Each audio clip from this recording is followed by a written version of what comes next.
ఓం శాంతి. ఈరోజు Murali date 3 June 2026. బాబా చెప్తున్నారు, మధురమైన పిల్లలు, తండ్రి నుండి ఆశీర్వాదాలు తీసుకునేందుకు సేవ చేసే సుపుత్రులై అందరికీ సుఖంనివ్వండి, ఎవరికి దుఃఖంనివ్వకండి. ఈరోజు ప్రశ్న: ధర్మరాజు శిక్షల నుండి విడుదలయ్యేందుకు ఏ ఈశ్వర్య నియమాలపై గమనముంచాలి? జవాబు: ఎప్పుడూ ఈశ్వరుని ముందు ప్రతిజ్ఞ చేసి ఆ ప్రతిజ్ఞను అవజ్ఞ చేయరాదు, అంటే ఉల్లంఘించరాదు. ఎవరికైనా దుఃఖం ఇవ్వటం, కోప్పడటం, విసిగించటం ఇటువంటి నడవడికల వలన ఈశ్వరుని పేరు అప్రతిష్ట పాలు చేసినట్లు అవుతుంది.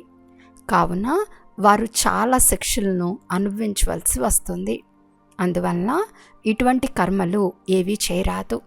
మాయ ద్వారా ఎన్ని తుఫాన్లు వచ్చినా, జబ్బుతో బాధపడుతూ ఉన్నా, రైటా తప్ప అని బుద్ధి ద్వారా నిర్ణయించుకుని తప్పుడు కర్మల నుండి సదా సురక్షితంగా ఉండాలి. పాట: నా మనోద్వారం వద్దకు ఎవరు వచ్చారు? ఓం శాంతి. ఓం శాంతి అని ఎవరన్నారు? బాప్ మరియు దాత, మన పారలౌకిక తండ్రి పరంపిత పరమాత్మ శివుడని, ఈ బ్రహ్మ పిల్లలందరి అలౌకిక తండ్రి అని, ఇతన్ని ప్రశాపిత బ్రహ్మ అని అంటారని పిల్లలకు నిశ్చయమై ఉంటుంది. ఇంతమంది పిల్లలు ప్రశాపిత బ్రహ్మకు తప్ప ఎవరికైనా ఉంటారా? ప్రారంభంలో ఇంతమంది లేరు. బేహద్దు తండ్రి ఇతనిలో ప్రవేశమైనప్పుడు ఇతను దాదాగా అయిపోయాడు. ఈ దాదా స్వయంగా చెప్తున్నారు, మీకు పారలౌకిక తండ్రి నుండి ఆస్తి లభిస్తుంది. పౌత్రులు ఎల్లప్పుడూ తాత ఆస్తికి వారసులుగా ఉంటారు. వారి బుద్ధి యోగం తాత వైపుకు వెళ్తుంది, ఎందుకంటే దాదా ఆస్తిపై వారికి హక్కు లభిస్తుంది.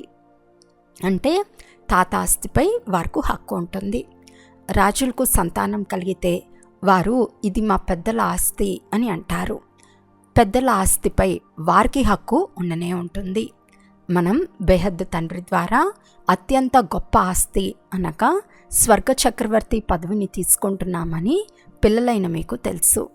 మనల్ని ఆ తండ్రి చదివిస్తున్నారు. మీరిప్పుడు సన్ముఖంలో కూర్చుని ఉన్నారు. సన్ముఖంలో ఉన్న నష కూడా నెంబర్ వార్ పురుషార్థానుసారంగా ఉంటుంది. కొంతమంది హృదయంలో చాలా ప్రేమ ఉంటుంది. మనం అత్యంత ఉన్నతమైన భగవంతునికి ఈ సాకార మాత పితాల ద్వారా వారసులుగా అవుతాము. అనంతమైన తండ్రి చాలా మధురమైన వారు. వారు మనల్ని రాజ్య పదవికి అర్హులుగా చేస్తున్నారు. మాయ పూర్తి అనర్హులుగా చేసేస్తుంది. నిన్న బాబాను కలుసుకునేందుకు ఎవరో వచ్చారు, కానీ వారికి ఏమీ తెలియదు. వీరంతా బ్రహ్మ కుమారులు అని తెలిపినారు. మీరు కూడా బ్రహ్మ పిల్లలు లేక శివుని పిల్లలు కదా అని వారిని అడిగారు. అందుకు వారు అవును అని అన్నారు. కేవలం చెవులతో విని అన్నారు, కానీ హృదయంలో కూర్చోలేదు. సత్యంగా మేము వారి పిల్లలమే అనే బాణం తగల్లేదు. బ్రహ్మ కూడా వీరి పుత్రుడే, వారసత్వం తీసుకుంటున్నాడు. ఇలా బుద్ధిలో చాలా తక్కువగా ధారణయ్యే పిల్లలు చాలామంది ఇక్కడ కూడా ఉన్నారు. వారి బుద్ధిలో చాలా కొద్దిగా కూర్చుంటుంది. అటువంటి వారిలో ఆ సంతోషము, ఆత్మీయత కనిపించవు. లోపల అపారమైన సంతోషం ఉండాలి. అది ముఖంపై కనిపించాలి. ఇప్పుడు ప్రేయసులైన మీకు జ్ఞాన శృంగారం జరుగుతోంది. మనం ఆ ప్రియునికి ప్రేయసులమని మీకందరికీ తెలుసు. ఒక రైతు కూతురు కథ ఉంది కదా. ఒక రాజు ఒక రైతు కూతుర్ని తీసుకుని వస్తాడు, కానీ ఆమెకు సంతోషం కలగలేదు. అందువలన ఆమెను మళ్ళీ పల్లెల్లో విడిచిపెట్టి వచ్చాడు. నీకు రాజ్య పదవికి అర్హత లేదు అని చెప్పాడు. ఇక్కడ కూడా తండ్రి శృంగారం చేస్తున్నారు. భవిష్యత్తులో మహారాణిగా అవ్వండి అని అంటున్నారు. పట్టపురాణులుగా చేసేందుకు కృష్ణుడు ఎత్తుకుపోయాడని అంటారు. వారికి అర్థం కొంచెం కూడా తెలియదు. అందరూ అధర్మయుక్త మనసు గలవారే. ప్రపంచం ఇలాగే నడుస్తూ ఉందని భావిస్తారు. ఇది స్వాభావికము అని అంటారు. చాలామంది మందిరాలకు కూడా వెళ్ళారు. శాస్త్రాలు మొదలైన వాటిని కూడా నమ్మారు. ప్రభుత్వం వారు కూడా ధర్మాన్ని అంగీకరించారు. భారతదేశం ఏ ధర్మానికి చెందినది, ఇప్పుడు ఏ ధర్మం ఉంది, ఈ విషయాలు తెలియవు. ఇప్పుడు పిల్లలైన మీరు దైవీ కులానికి చెందినవారు. ఎలాగైతే వారు క్రైస్తవులో అలా మీరు బ్రాహ్మణ కులానికి చెందినవారు. తండ్రి అంటున్నారు, నేను మిమ్మల్ని మొట్టమొదట పతితులైన శూద్రుల నుండి బ్రాహ్మణులుగా చేస్తాను. పావనంగా అవుతూ మళ్ళీ 21 జన్మలకు మీరు దైవీ సాంప్రదాయం వారిగా అవుతారు. దైవీ ఒడిలోకి వెళ్తారు. ఇంతకుముందు అసురి ఒడిలో ఉండేవారు. అసురి ఒడి నుండి ఈశ్వర్య ఒడిలోకి వచ్చారు. ఒకే తండ్రి పిల్లలంతా పరస్పరం సోదరులవుతారు. ఇది అద్భుతమైనది. మాది బ్రాహ్మణ కులమని అందరూ అంటారు. కానీ మనం శ్రీమతాన్ని అనుసరించాలి. అందరికీ సుఖంనివ్వాలి, మార్గాన్ని చూపించాలి. ప్రపంచంలో ఎవరు అనంతమైన తండ్రి నుండి బేహద్ వారసత్వాన్ని ఎలా తీసుకోవాలి అని వారి నోటితో అడగరు. మీకు అనంతమైన తండ్రి లభించారు. మీరు మాత్రమే వారి పిల్లలుగా అయ్యారు. కల్పక్రితం ఎవరైతే వారి నుండి వారసత్వం తీసుకున్నారో వారే మళ్ళీ వచ్చి తీసుకుంటారని బుద్ధి ద్వారా తెలుసుకుంటారు. ఏ కొద్దిగా బుద్ధిలో ఉన్నా ఎప్పుడో ఒకప్పుడు వచ్చి చేరుకుంటారు. ఎంతో కొంత తీసుకునేందుకు వస్తారు. మీకు కూడా నెంబర్ వార్గా తెలుసు. పవిత్రంగా అయ్యేందుకు ఈరోజు వస్తారు. రేపటి రోజు మళ్ళీ పతితులుగా అయిపోతారు. చెడు సాంగత్యం వలన మర్చిపోతారు. తండ్రి వారిగా అయ్యి తండ్రిని వదిలితే చాలా పాపాత్ములుగా అవుతారు. ఎవరినైనా కూనీ చేసినా ఆ పాపం దీని ముందు చాలా చిన్నది. తండ్రికి చెందిన వారిగా అయ్యి తండ్రికి విడాకులు ఇస్తే, ప్రతిజ్ఞ చేసి మళ్ళీ వికారులుగా అయిపోతే వారికి చాలా పాపం అంటుకుంటుంది. అజ్ఞాన కాలంలో మనుషులకు సాధారణంగా కోపం ఉంటుంది. ఇక్కడ మీరు ఎవరినైనా కోప్పడితే 100 రెట్లు శిక్ష అనుభవిస్తారు. స్థితి చాలా దిగజారిపోతుంది. ఎందుకంటే ఈశ్వరుని ఆజ్ఞను పాలన చేయలేదు. ధర్మరాజ ఆజ్ఞ పవిత్రంగా అవ్వండి.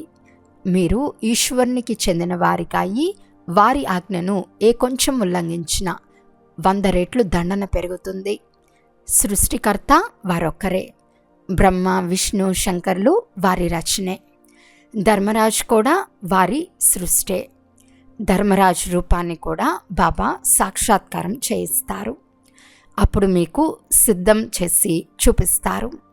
కోప్పడను, ఎవరికి దుఃఖం ఇవ్వను అని ప్రతిజ్ఞ చేసి వీరికి దుఃఖం ఇచ్చావు, విసిగించావు, ఇప్పుడు శిక్షలు అనుభవించు అని అంటారు. సాక్షాత్కారం చేయించకుండా శిక్షించరు. రుజువు కావాలి కదా. నేను తండ్రిని వదిలి ఈ చెడు కర్మలు చేశానని వారికి కూడా తెలిసిపోతుంది.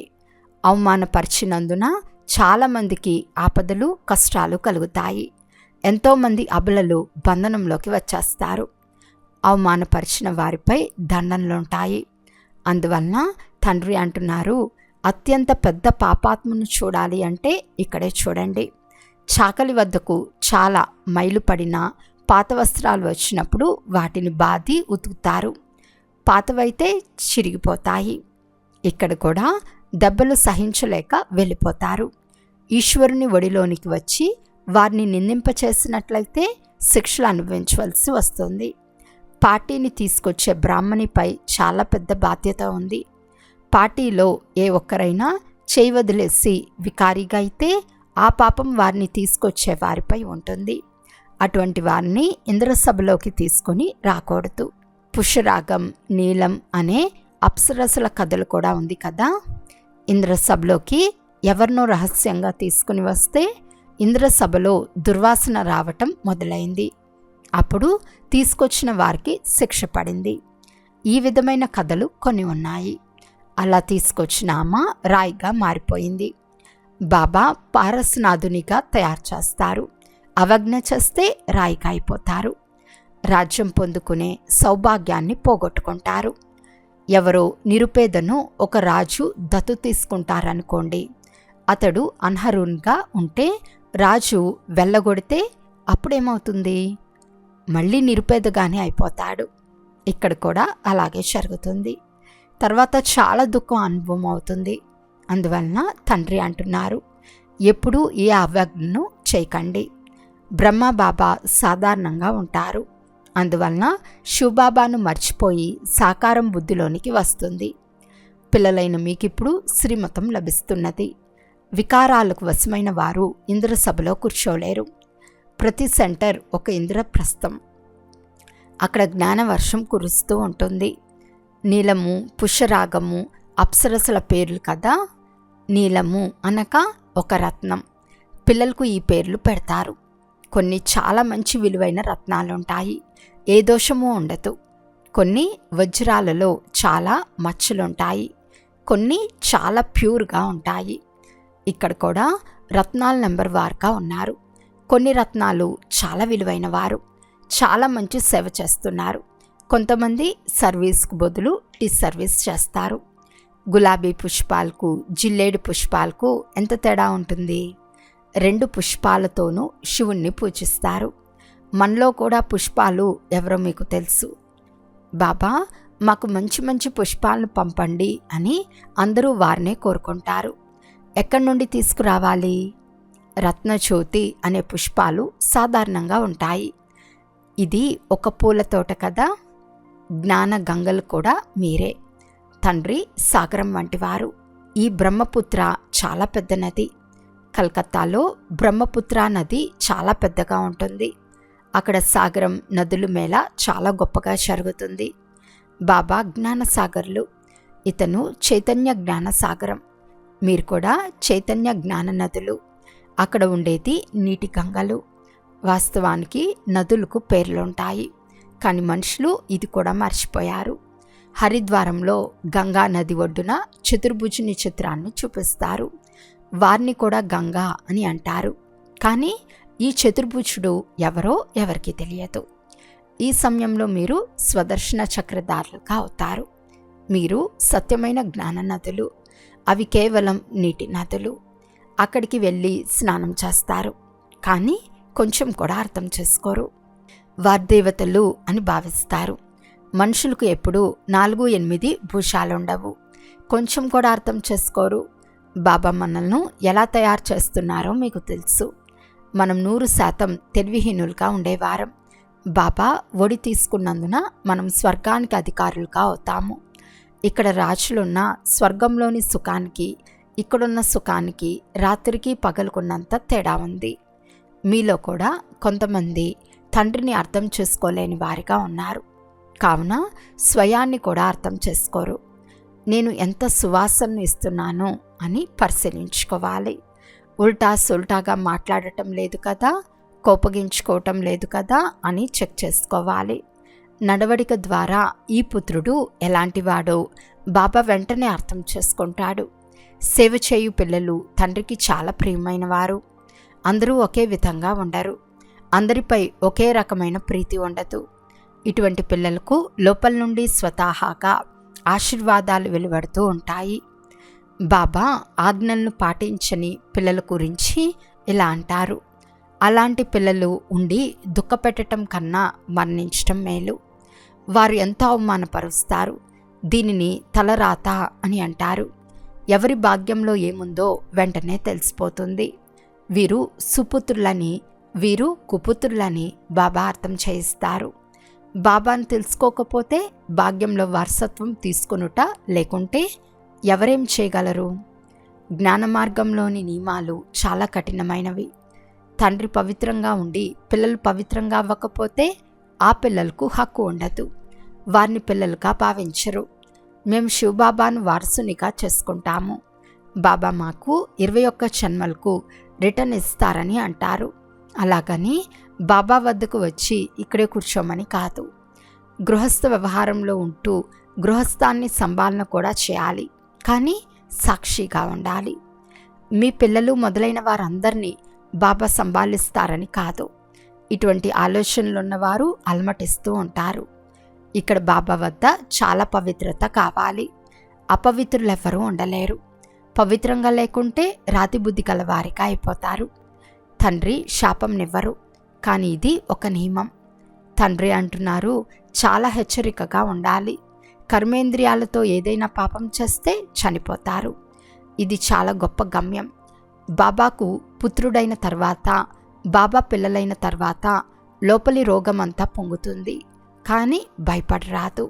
ఫలానా మందు మీ రోగాన్ని బయటకు తెస్తుంది, భయపడకండి అని వైద్యులు కూడా అంటారు. అలాగే బాబా కూడా స్వయంగా చెప్తున్నారు, మీరు తండ్రి వారిగా అయినప్పుడు మాయారావణుడు ఇంకా ఎక్కువగా కలత పెడతాడు, చాలా తుఫాన్లు తీసుకుని వస్తాడు. ఇప్పుడు మీకు తప్పొప్పులు తెలుసుకునే బుద్ధి లభించింది. అందువలన ఇక మీదట తప్పు పని చేయరాదు. మనుషులది వినాశకాలంలో విపరీత బుద్ధి.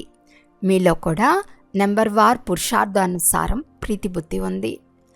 ప్రీతి బుద్ధి గలవారు తండ్రి సేవ చాలా బాగా చేస్తారు.